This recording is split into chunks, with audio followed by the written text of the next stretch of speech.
japoneses.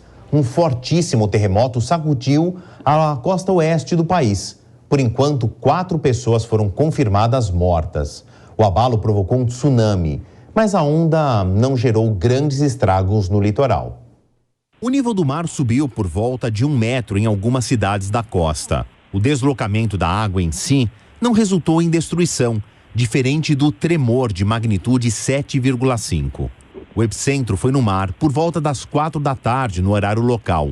Moradores de cidades litorâneas receberam um alerta para deixar suas casas. A emissora de TV Sun escreveu recados em outros idiomas para alertar eventuais estrangeiros que estivessem assistindo. Emitiu uma alerta de aviso de tsunami. Uma das principais mensagens foi em português, por conta do grande número de brasileiros que mora no Japão.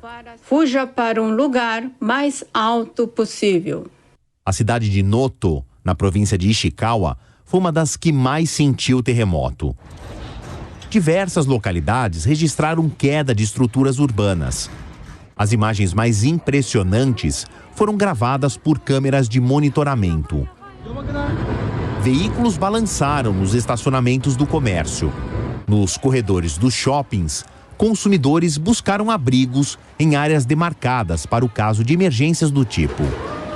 A Agência Meteorológica do Japão informou que houve uma sucessão de mais de 20 terremotos com magnitude 4 ou superior depois do tremor inicial.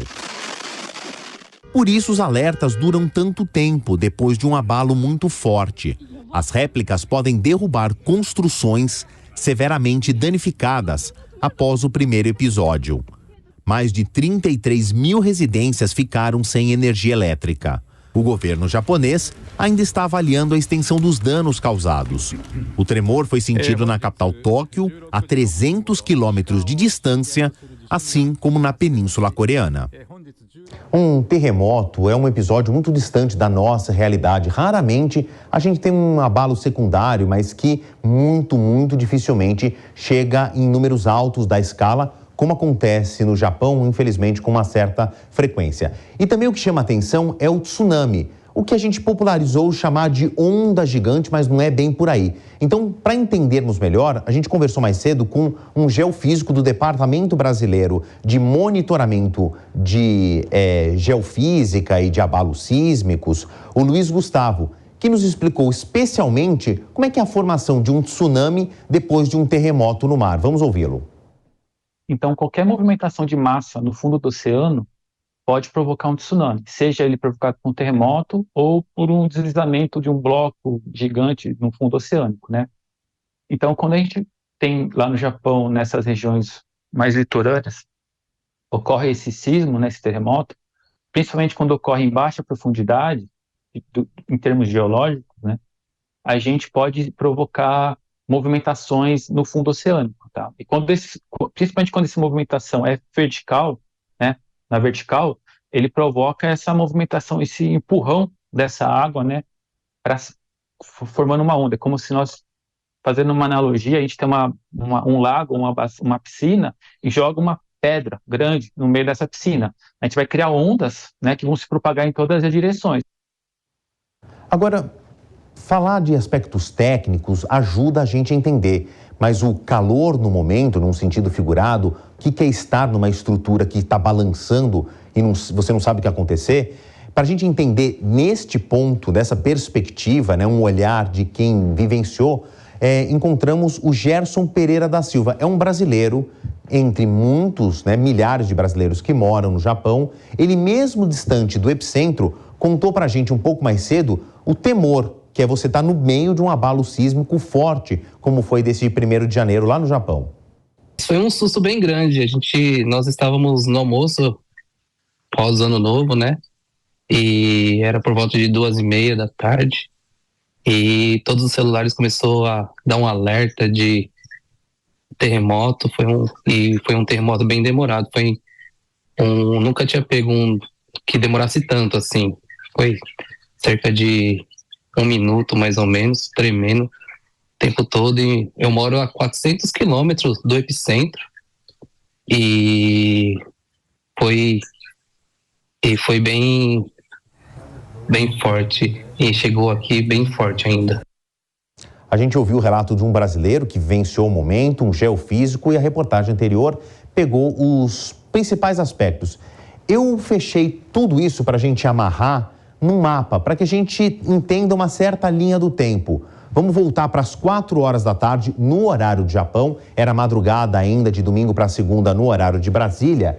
E aqui, nessa mancha aqui, nesses múltiplos pontinhos, é porque depois do primeiro terremoto, isso os geofísicos, os geólogos sabem que acontece, e os sistemas de monitoramento de terremoto de cada país, os Estados Unidos tem um importante, a China outro e o Japão, claro, por motivos óbvios, registram as réplicas que são tão perigosas quanto o primeiro abalo, porque uma estrutura pode ficar severamente danificada no primeiro grande terremoto e um tremor secundário, mesmo mais leve, pode terminar de desabar uma casa, um comércio. Então, por isso, a atenção para essas réplicas.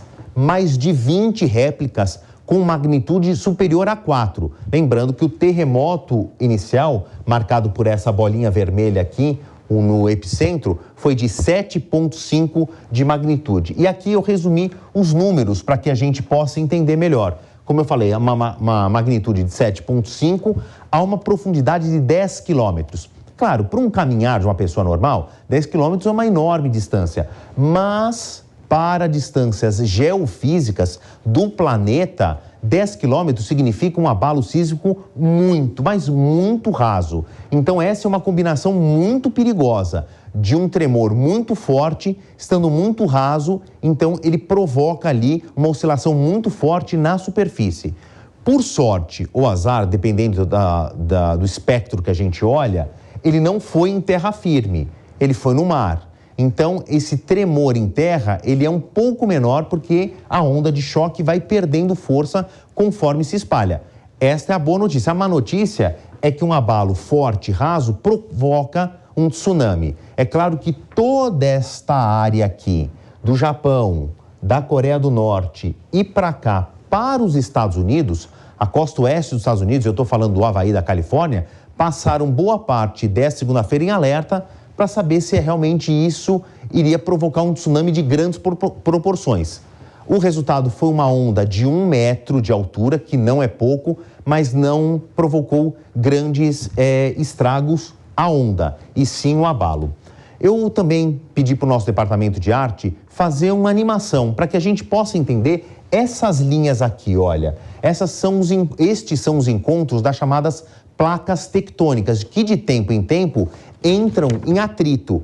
Ou elas se expandem, ou elas se aproximam, ou elas se intercalam. A animação, ela mostra bem esse momento. Aqui tem uma expansão, uma compressão e depois tem esse deslizamento horizontal. De qualquer maneira, esse atrito entre as placas, seja de proximidade ou de distanciamento, provoca uma onda de choque na superfície que a gente acabou popularizando de terremoto. Por enquanto, 4 mortos, ainda há buscas para eventuais desaparecidos. Existe um monitoramento do governo japonês, como é que estão os sistemas de transporte, por exemplo, porque as linhas de trem, e no Japão tem os populares trem-bala, os metrôs, as estradas ficam interrompidas. Então, pode haver pessoas em situação de emergência, feridos, pessoas sob escombros que ainda não foram localizadas. A informação oficial, por enquanto, 4 mortos. Vamos mudar um pouco de assunto.